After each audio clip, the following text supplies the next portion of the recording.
The year was 1972. The turbulent 60s were over, and America was changing faster than anyone could keep up with. But in the minds of millions, there was still one place where time stood still. A place where the doors were never locked, where neighbors brought each other apple pies, and where the sheriff didn't carry a gun. Mayberry. It had been 4 years since the Andy Griffith Show aired its final episode, leaving a void in the American living room that has arguably never been filled since. But while the reruns were playing on loop in cozy homes across the country, a very different, much colder reality was playing out on a dusty road in Siler City, North Carolina. Imagine the scene. A car drives down a gravel road, kicking up dust in the humid southern air. Inside the car are two men who represent the very heart of that fictional paradise. One is Andy Griffith, the man who built Mayberry based on his own childhood memories. The other is Ron Howard, no longer the little boy who fished with a cane pole, but a young man, grown up and carving his own path. They were making a pilgrimage. They were going to visit Aunt B. To you and me, that visit sounds like a family reunion. We imagine hugs, we imagine the smell of baking, we imagine laughter about the old days at the courthouse. But as their car pulled up to that large, imposing brick house where Frances Bavier lived, the air wasn't filled with warmth. It was filled with a heavy, suffocating silence. Andy stepped out of the car. He walked up the path, perhaps rehearsing a friendly greeting in his mind. He knocked on the heavy wooden door, and he waited and waited. Inside, behind the drawn curtains, was the woman who had spent a decade playing his mother figure, Frances Bavier. She was there. The neighbors knew she was there. Her famous green Studebaker was parked right there. But the door did not open. According to the accounts of that day, Frances Bavier chose to keep the lock turned. She refused to see the two people who were, in the eyes of the world, her family. Andy Griffith and Ron Howard were turned away, left standing on the porch like strangers selling encyclopedias. It was a moment that shattered the illusion. How did it come to this? How did the woman who bandaged Opie's knees and cooked supper for Andy end up locking herself away in a dark house, alone with 14 cats, refusing to let her family in? To understand this tragedy, we have to peel away the layers of the character she played. We have to forget Aunt B for a moment and meet the woman who was trapped underneath that apron. There is a massive misconception that has persisted for 50 years. Fans assumed that when the director yelled cut, Frances Bavier went home and baked cookies. They assumed she was Aunt B. Nothing could be further from the truth. Frances Bavier was born in New York City in 1902. She wasn't a simple countrywoman. She was a creature of the city. She was sophisticated, highly educated, and incredibly serious about her craft. She attended the American Academy of Dramatic Arts.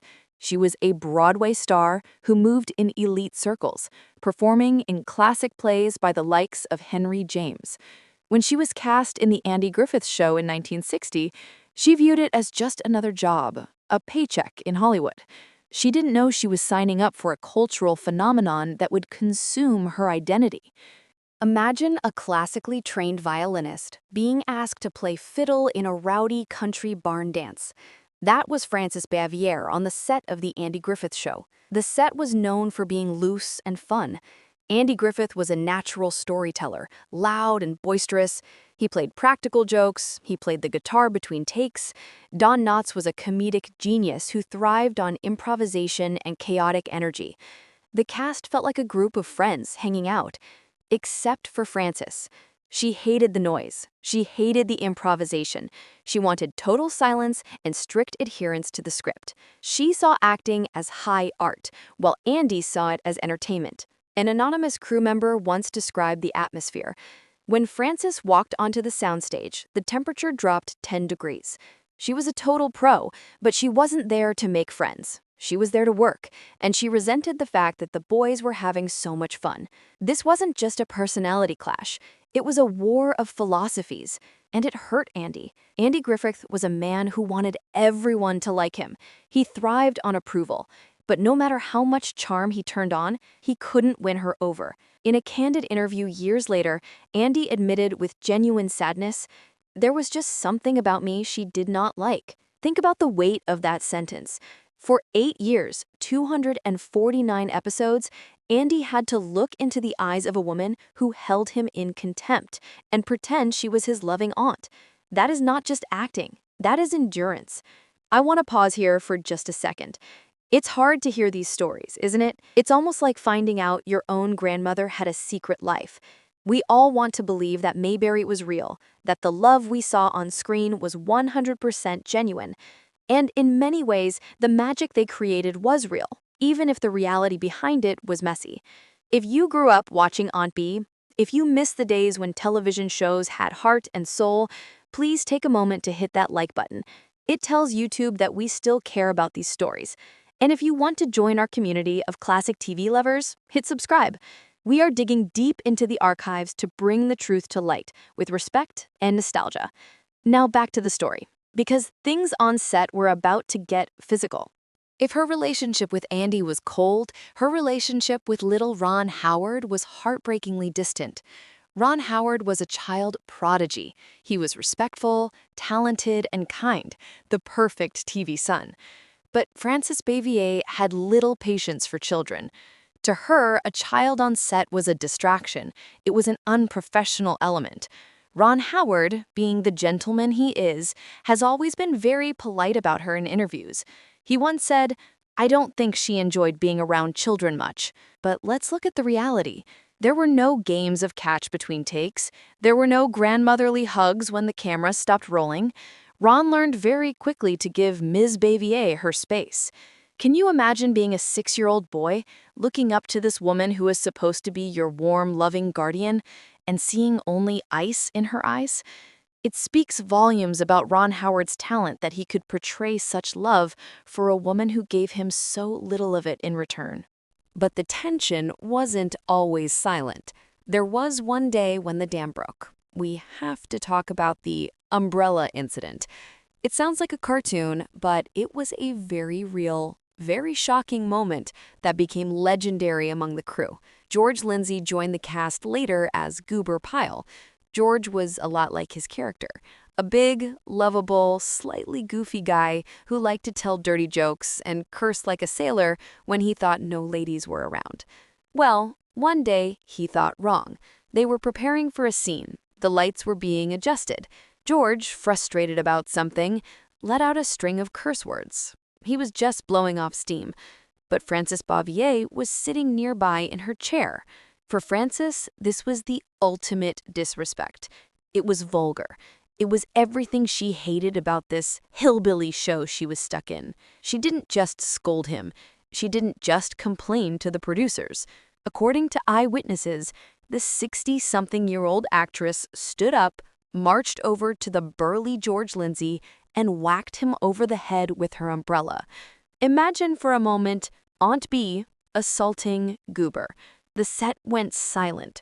It was a moment of pure absurdity, but it revealed the deep, boiling anger inside her. She felt she was surrounded by clowns. She felt superior to them, yet she was trapped in the same circus. She was Aunt Bee to the world, but inside, she was screaming to get out. In 1970, Frances Bavier finally hung up her apron. After starring in the spin-off Mayberry RFD, she decided she had had enough. Hollywood was done with her, and she was done with Hollywood. Now, if you were a wealthy, cultured actress who spent years complaining about the unsophisticated nature of a rural show, where would you retire? You would expect her to move back to New York City, to the theaters and art galleries she loved so much, or perhaps to a villa in Europe. But Frances Bavier did something that baffled everyone. It is the single greatest irony of her life. She moved to Siler City, North Carolina. Think about that for a second. Siler City is a small, quiet town that looks, feels, and sounds exactly like Mayberry. She moved to the very heart of the world she claimed to despise. Why? Psychologists might say she had become institutionalized. After a decade of playing Aunt Bee, Perhaps she didn't know how to be anyone else. Or maybe, deep down, underneath that hard shell, she actually craved the simplicity she pretended to hate. She bought a large, two-story brick house. It was grand, but it was also isolating. The locals in Siler City were initially ecstatic. "Aunt B is our neighbor," they cheered. They sent her fan mail, they dropped by with casseroles and jars of pickles, just like in the show. But they quickly learned that Frances Bavier was not Aunt B. She didn't want their casseroles. She didn't want their company. She withdrew into her fortress. Inside that large house, the rooms weren't filled with the laughter of a family. They were filled with cats, 14 of them. Frances became the quintessential recluse. Her furniture was scratched. The smell of the house was reportedly overpowering. She stopped caring about her appearance. The glamorous actress who once graced Broadway was now living in a dark house, surrounded by animals, hiding from the world. She would occasionally be seen driving her 1966 green Studebaker around town. She wore dark glasses.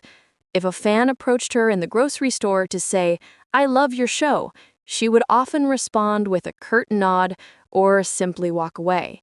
She was bitter. She felt that the character of Aunt B had stolen her life, yet she was living in a prison of her own making, right there in North Carolina. This brings us back to the moment we started with, the visit in 1972. When Andy Griffith and Ron Howard stood on her porch, Frances wasn't just being rude. She was likely ashamed. Imagine her perspective. She is inside, surrounded by 14 cats. The house is a mess, and she looks nothing like the polished professional she once was. Outside, the golden boy Andy and the rising star Ron are knocking. She couldn't face them. She couldn't let them see what she had become.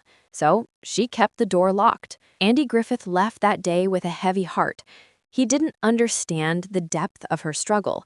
He only knew that the woman he tried to befriend had once again rejected him. It was a wound that stayed open for nearly 20 years. Years turned into decades.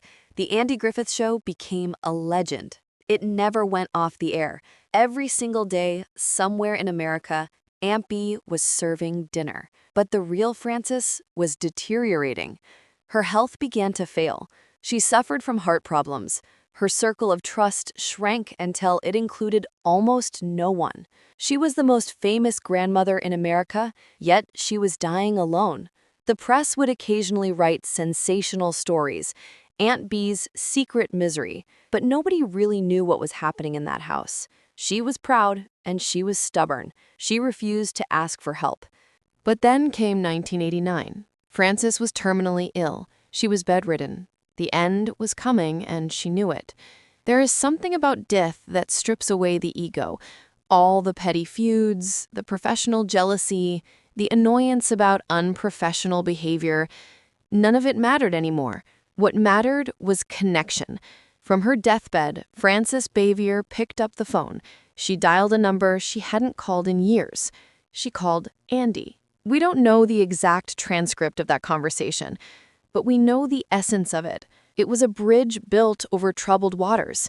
Andy Griffith later recounted that she wanted to make peace. She apologized. She admitted that she had been difficult. She admitted that she had fought him when she should have embraced him. Andy, with the grace that made him a star, didn't hold a grudge. He didn't say, "I told you so." He simply listened. He comforted her. He told her that they created something beautiful together. That phone call was the closure they both desperately needed. It was the only happy ending in Frances Bavier's real-life script. On December 6, 1989, just weeks after that phone call, Frances Bavier passed away at the age of 86. She died in her home in Siler City. When the news broke, America mourned, but they mourned Aunt B, not Frances. Few people knew the lonely battle she had fought in those final years. Andy Griffith released a statement saying, "We did not always get along, but I am sorry she is gone. It was honest, it was real." Today, if you visit Siler City, you can find her grave. It's not a grand Hollywood monument. It's simple. The inscription on her headstone reads, "To live in the hearts we leave behind is not to die." In the end, she got her wish. She lives on. Every time you turn on the TV and see her smile at Opie or scold Barney, she is alive. She gave her entire life to that character, sacrificing her own happiness in the process. Mayberry was a fantasy, a beautiful, comforting lie, but the pain behind it was very real. Frances Bavier, the woman who mothered a nation, died without a family of her own. It is a tragic reminder that the faces we see on screen often hide the deepest scars. We hope you see Aunt Bee a little differently now. Not with judgment, but with compassion. She was a complex woman who struggled to find her place in a world she didn't quite understand. But the secrets of Mayberry don't end with Aunt Bee. There was another tragedy on that set, a misunderstanding so huge that it broke up the greatest comedy duo in history. Why did Don Knotts really leave the show after season 5? The official story says he wanted to do movies, but the truth involves a secret meeting, a mistaken assumption, and a contract that was never signed. You do not want to miss that story. So please, subscribe to the channel right now and hit the bell icon. We are peeling back the curtain on Don Knotts' departure in our next video. Rest in peace, Frances, and thank you for the memories.